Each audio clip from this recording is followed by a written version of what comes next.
another brand new episode of T Watches a Scary Movie. My name is T, and of course, we're talking scary movies.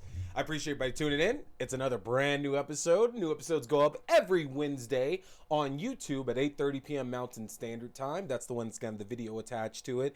And then it's going to be up for audio typically about an hour beforehand, about 7:30 p.m. Mountain Standard Time. And you can find us on Podbean as well. You can find us on Spotify too. Yes, we are now live on Spotify. Just go and search T Watches a Scary Movie. You can find the show. I want you to follow, like, comment, share, do all that good stuff because we are on Spotify now as well. We're going to get to iTunes. I promise there's an issue with getting the artwork of the show uploaded, so I'm still working on that, but we are going to get there. But yeah, new episodes go up every Wednesday. I appreciate y'all who are either just listening in or if you're watching as well too. Much appreciated for y'all tuning in as we celebrate the holidays tonight with family. Yeah, that's right, folks. We are just a few days out from Christmas. It is our last holiday show and our second to last show of the year. And last year, I know we did a lot of holiday horror and we got through a bunch of my favorite Christmas horror films. We watched a lot of those this season as well too. But there's obviously a limit of those films and access and just availability and everything like that. So this year we didn't really do a lot of that. We talked about Krampus, the naughty cut, but we went into a lot of other new films that have been coming out. And this week I decided after one of our chats in the Discord that we were going to go back and look at the Riddick movies. Yeah, Pitch Black and then Riddick. We're going to look at both of those and talk about them because a few people in the Discord chat where watching some other films had stated they never got a chance to see these. So what a perfect time to watch them. And it kind of fits in because we get to spend the holidays, again, as I mentioned, with family. Now, you can see I have my Christmas sweater on. Yes, my Texas Chainsaw Massacre sweater, which they just got a new game announced. Yes, y'all remember this one from last year. But yeah, they just got a new game announced from Gun Media. So excited about this one now. They're the same developers who made the Friday the 13th game, which I love. I still play a lot to this day. So I'm excited to see the Texas Chainsaw Massacre one. Scout Taylor Compton is involved, who was Laurie Strode in the Rob Zombie Halloween film. So that's super exciting.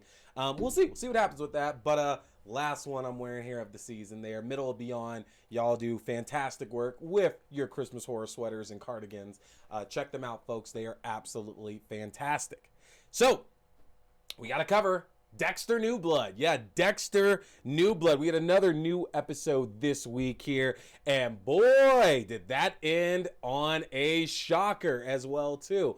Keep in mind, this is the 7th episode of the season. We are getting dangerously close to the end here. We only have 3 episodes left after this one. But if you recall, we left off the previous episode there.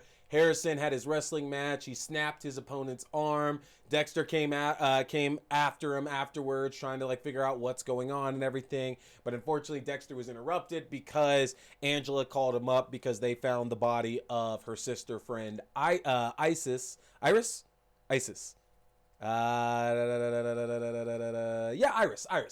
Iris in the cave there.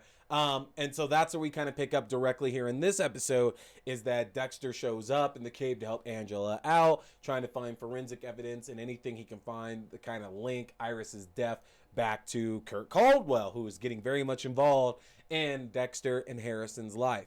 Now, the entire purpose of this episode seemed very more contained than a lot of the season has been. I've enjoyed this season quite a lot, but they've also been telling a lot of different stories around the town, following too many characters, and they're not even red herrings is the problem. We've had the stuff with Logan, which I like getting to know Logan more, but I can't see him having some sort of big importance to the end game events coming up there.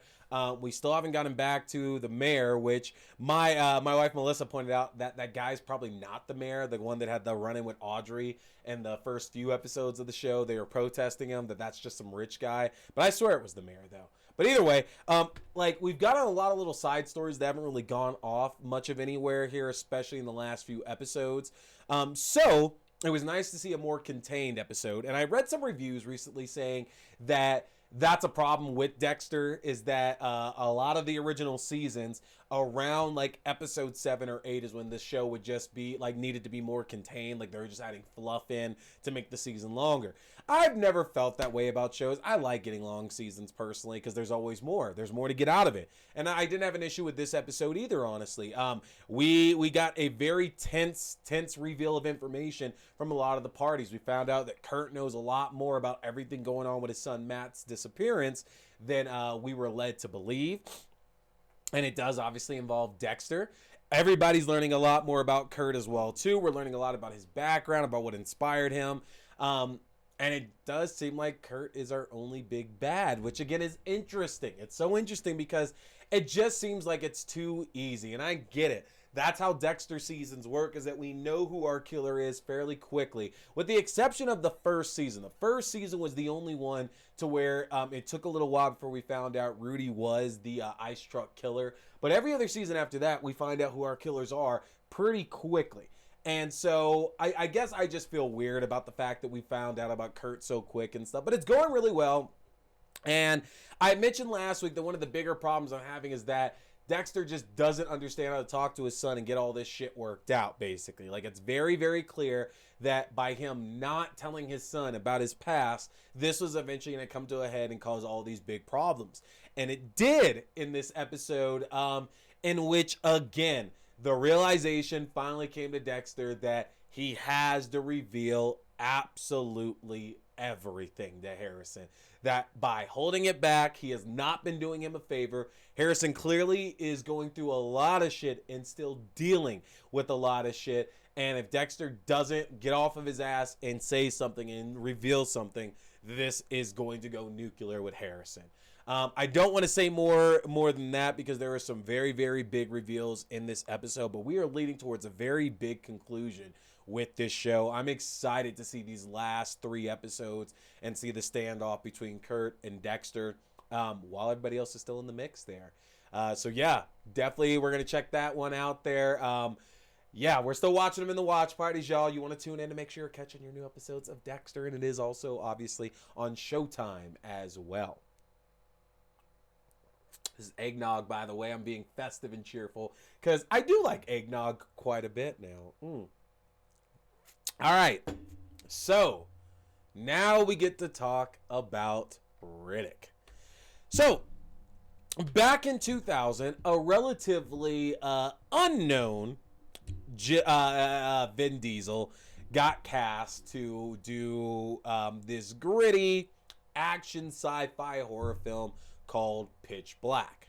Now, Pitch Black was written and directed by David Twohy, who wrote actually a really, really great sci-fi film from the mid-90s called The Arrival with Charlie Sheen, about this guy who picked up a signal from these aliens who might already be invading the Earth and everything. It's actually a really, really good movie. It's actually creepy as shit as well, too. I remember seeing it in theaters. And he went on to write this story, basically, that was kind of developed about these people who end up on this planet that has multiple suns, and they're a ghost on this planet. And that morphed into the end product, which eventually ended up being Pitch Black. Now, Pitch Black tells the tale of this ship that contains passengers traveling from one end of the galaxy to the other, because, you know, in this futuristic world, we've mastered space travel, and we actually use it as a way to travel all over the place, basically. And we start off with this ship that's traveling across the galaxy, transporting passengers, that is damaged by a comet that kills the captain, and it sends the ship off course. And then the surviving crew members basically have to do an emergency landing with this ship on a nearby planet. Now, our docking pilot, Fry, played by Radha Mitchell, ends up becoming the de facto captain, as she is basically now the one in charge of this ship, and tries to eject all the passengers as a way to save her and the other crew member before the ship as a whole might end up destroying itself. She stopped. The ship crash lands on the ground. She saves some of the passengers, including one Richard B. Riddick, who is a notorious criminal for all sorts of crimes, who was being transported by police officer Johns. Now, past that, basically, the story that we're left with ends up being very, very similar to Assault on Precinct 13, which is honestly the best comparison that I can give to it. Now, if you've seen Assault on Precinct 13, you don't need me to explain that to you. If you haven't, Assault on Precinct 13 is the story about this criminal who is basically stuck at a police precinct. And waiting for transfer. And in the meantime, his old crew has shown up basically to kill him, to kill all the officers basically, to, cover up a lot of their crimes and shit like that. And the cops inside have to team up with this criminal in order to fight back against this siege. They made a remake to it, Ethan Hawke and Lawrence Fishburne. Honestly, I think both movies are really, really good. That's John Carpenter, by the way, there. But these are really, really, really, really fun movies, but they're not horror. There's horror elements to them there. The fact that you're stuck in this place, and all these enemies are on the outside, and who can you trust on the inside? It's a lot like The Thing in a way. And that's a bit like how Pitch Black is as well, too, because all these people are right next to this criminal, this murderer, this guy who is notorious across the galaxy for his crimes, and yet he is their only hope to survive, as we do find out that this planet contains these creatures who, in the darkness, grow to enormous size and are quite carnivorous and deadly as well, too. Now, I don't know if y'all remember, those of y'all who have seen Pitch Black back in the day there. Pitch Black was one that you had to actually watch a few times back then, in my opinion, to really appreciate it. Anti-hero stories were still relatively fresh in Hollywood. We had a few up to that point there, but realistically, we weren't in the culture that we are now, to where it's very easy to get a movie about a bad guy who's the good guy greenlit and out there. It happens all the time, especially when it comes to comic book movies, because that just happens. We have so many anti-heroes out there. And we do have to also recall again, Vin Diesel wasn't really much of anybody at that time as well either. Pitch Black came out in 2000, and you have to also recall that The Fast and Furious came out in 2001. So at the time, Vin Diesel was not Vin Diesel yet there. He had Boiler Room, Saving Private Ryan, a few other films. The Iron Giant, fantastic film. He had done all these cult movies, which is so weird to think that Vin Diesel has been in a bunch of cult films before he even went on to have this big success. But he does Pitch Black, which then basically gets him the Fast and the Furious franchise, because Dominic Toretto is another anti-hero in that as well too. But Riddick is the ultimate of Vin Diesel anti-heroes, because he's not actually a good guy. And Pitch Black, more so than the other two films that have been released, Chronicles of Riddick and Riddick itself, Pitch Black really sells the idea of Riddick is not a good guy. And by that, what I mean is that in a lot of these stories, what basically happens is that, they have to make a deal with the bad guy, with the anti-hero, to help them out in any of these kinds of movies. And they always dangle something in front of that bad guy. But eventually, they don't care about it anymore. You keep it at the end of the movie. Or, you could use this more than me. Or whatever, I'm just going to run. Keep the money. They end up doing something incredibly noble. And what I liked a lot about the character of Riddick is that we're never we never get long to remember that he's not a good person. He's not a good person at all. Pretty much all he does is for the betterment and the survival of himself. He does not have any care in the world for anyone else. And that's more so evident when he tries to abandon these people much later in the film, which is interesting because that kind of thing would happen in the beginning of the movie there. The bad guy, the anti-hero or whatever, usually towards the beginning, first 30-40 minutes of the film in this kind of situation, would have the ability to abandon everybody. And, he'd do it, and then they'd be like, yeah, we caught you. And all right, I wasn't really doing anything at that point there. But this crucial moment with Riddick happens at the end of the movie. And I think that's very telling. That's a very great piece of storytelling, because it shows that no matter everything that they've gone through together, they've gone through so much together, Riddick and these passengers and this crew of this ship, it didn't change anything for him. He's still trying to get out, and he's not going to pass up a chance to save his own ass there just because there are people back there, people in this world that need him.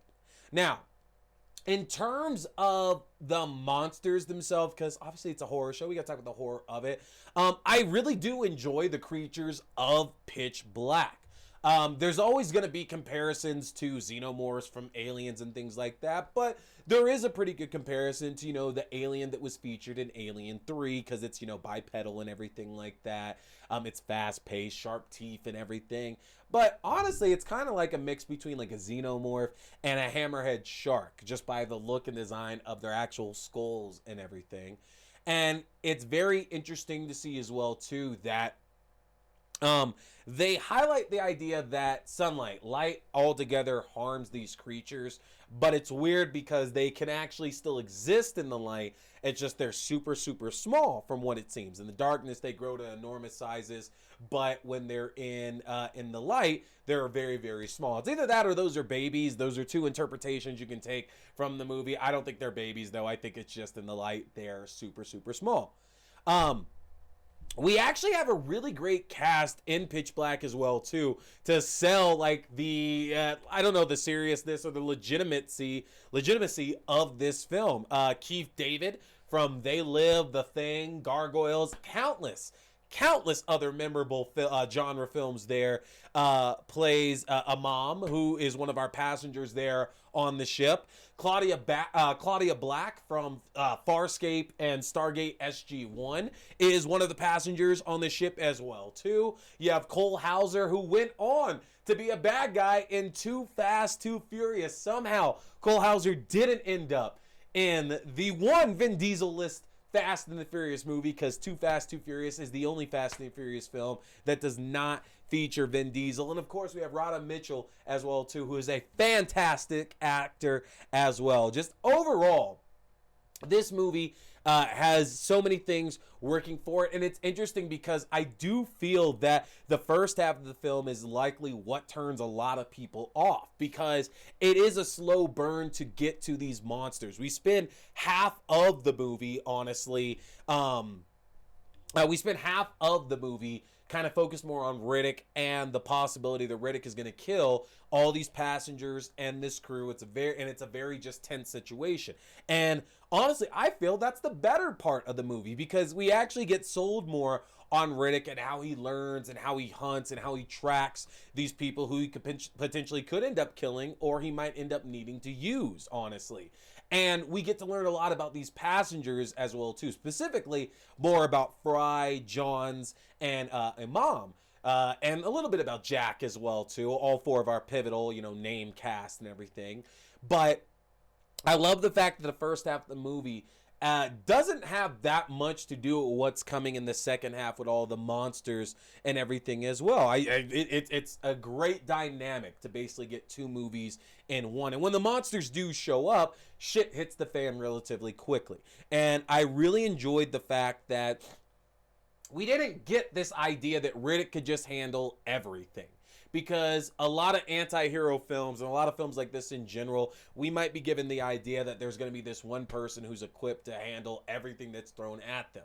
And we are shown that, Riddick's he's a gruff and tough dude who knows how to take care of himself. That doesn't mean that he's immune from everything that's going on. That doesn't mean that he's going to be able to just sidestep and survive everything that's happening here. He's in danger a number of times throughout this movie. And I like that a lot because it makes Riddick human. And there's a part in the film to where Fry, played by Radha Mitchell, actually tells Riddick point blank, don't you want to be a part of the human race again? And it's so interesting because as you watch the movie and you see all these things that Riddick's doing and how standoffish he is and how much of an asshole he is and everything, it's dude, you really are so separated from this. And that's one of the greatest things about you, is that it's not for show. You are an asshole, you are a terrible person, and you really have to relearn how to have emotion, how to have these human feelings. and they do such a good job with the character. Now, the idea here and what's interesting is that even though the story is focused around Riddick, Pitch Black is not Riddick's story. The story is very much centered around Radha Mitchell's Fry, and I think a lot of people tend to overlook that because the franchise is the Chronicles of Riddick. We get three films focused on Vin Diesel. But Pitch Black is not Riddick's story. Riddick is an important player in the story, but it's really the story about Fry. Because again, at the beginning of this film, to save her own ass, Fry tries to kill the other passengers on this ship. And the entire movie is kind of focusing on her kind of redeeming herself for this big mistake that she was going to make. A mistake is she might have saved her own ass, but redeeming herself from a choice she was going to make that would have killed a lot of people at the start of all of this here. Now, it's interesting because the next film, The Chronicles of Riddick, didn't really have much in line with Pitch Black. Now, we're not talking about that one. We're not watching that one because The Chronicles of Riddick is firmly a sci-fi action film. There's not really horror elements in there. We could talk about the necromancers, but even then, it's just still very loosely has maybe a horror element here or there. I enjoyed Pitch Black a lot more in the last 10 to 15 years than I ever did when it first came out, just because I think it took a lot of getting used to Vin Diesel as an actor to really start appreciating what he did with a lot of these roles. And there's also some coloring issues like with Pitch Black. I don't mean as in like, you know, color as a skin color.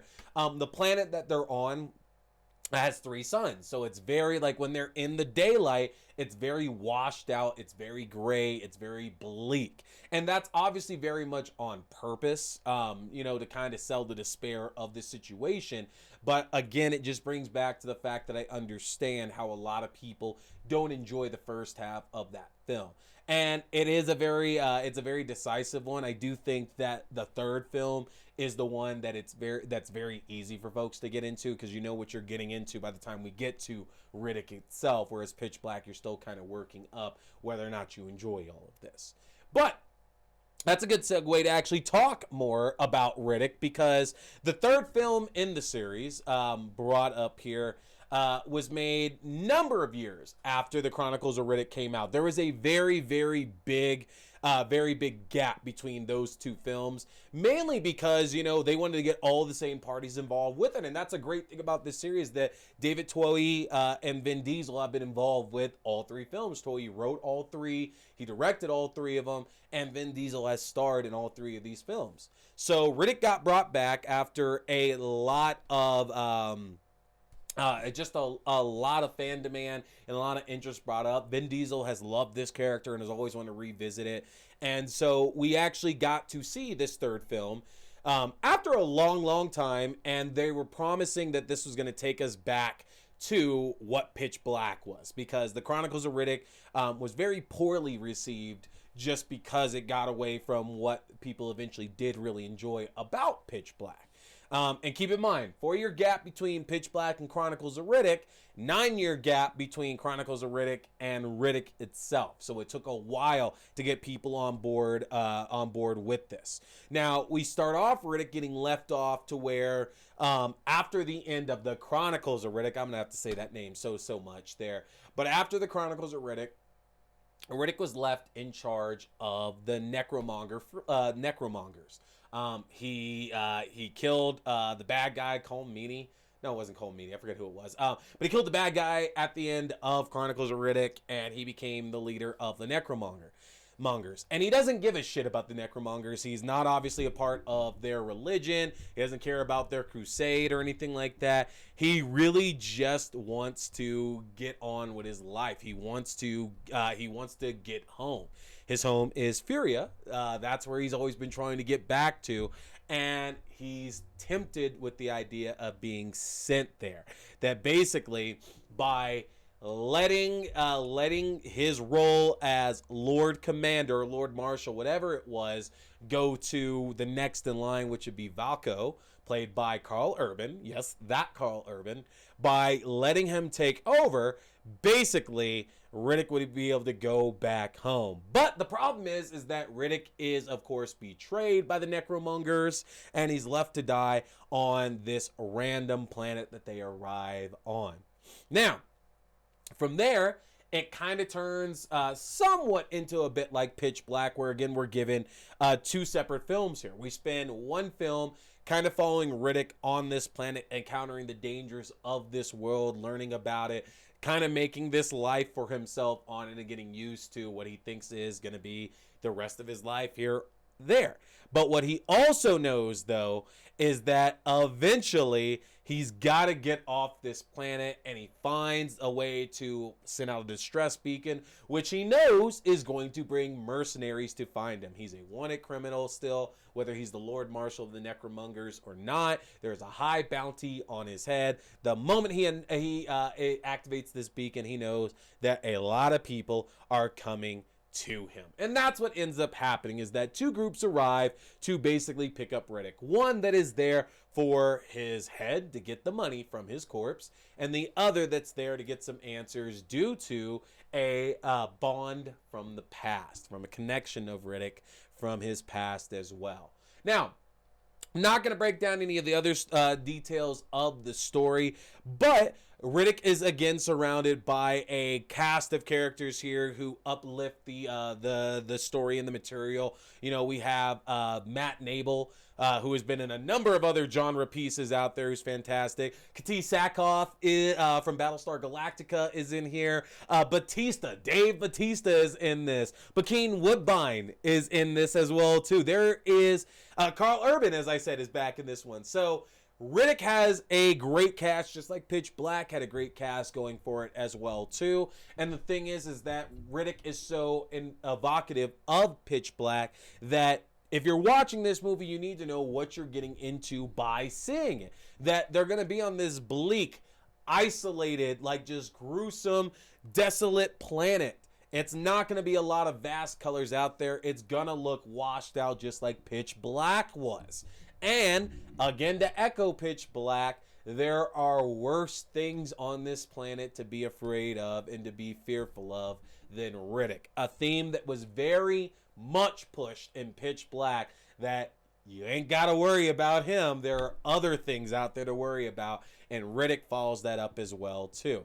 Now, what's interesting about this compared to Pitch Black is that in Pitch Black, there was a lot of a moral dilemma, because with the exception of Johns, who was transporting Riddick, everybody else there is basically a civilian. Nobody else was there for Riddick himself. And so even though Riddick is the bad guy, and he was, let's make sure we're clear about that. Riddick was the bad guy in Pitch Black. There is no question about that. He is absolutely the bad guy there. In Riddick, he is actually our good guy. But Riddick is the bad guy in Pitch Black for certain.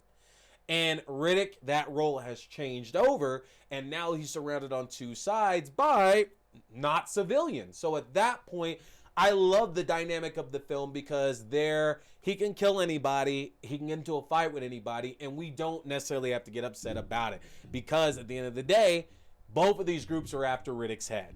One lethally, one maybe not, but they're both after Riddick's head. So nobody's innocent that's on that planet at that point, except for his doggo, which, that thing is so cute. So cute. But this is a fantastic film, honestly. I think that if you were able to get past Chronicles of Riddick, which I don't hate myself, honestly. I just dislike the fact that there's no horror in it. But if you can get past that, Chronicles of Riddick as a whole has been a really, really good franchise. The next film, I'm not too confident they're going to stick with the horror elements, just because it seems that the only way they can do that is by sending Riddick to planets to where monsters are trying to kill him. And I just don't see that happening with another film. I think it'll probably follow the second one to where we get more of an action sci-fi tale again than we get anything with horror. And honestly, that's okay. I understand it can't always be horror with these stories that are out there. But both of these are really, really fun, good movies. They are fast-paced because they are also action films. The sci-fi in it is really, really good as well, too. And those monsters in both films help to serve that horror that all of us really, really want, while still getting to enjoy Vin Diesel being a bona fide action hero at that. And they're obviously better movies than a lot of other anti-hero stories that are out there, which can be really bad a lot of the times because we get so many of them. So make sure to check both of those out. Last I checked, they were both on HBO Max, but they might not be there anymore, folks. But you definitely want to check out the Chronicles of Riddick franchise. So that's going to do it for us. It has been a great holiday season with y'all again. Next week, we are celebrating the best of 2021. I have my list together of the 10 best horror films of this year. We are going to actually get one last review in. I'm going to talk Antlers next week. So we are going to review Antlers. I wanted to get it in. It's finally hitting streaming. And then we are also going to do the best of 2021. So Antlers and the best of 2021 is next week. And yeah, last show of the year. Folks, happy holidays and Merry Christmas to you and your own. I appreciate you guys going through this ride with me for over a year now. We have great things coming. Make sure to like, subscribe, share, and comment whatever platform you are watching or listening to this on, folks.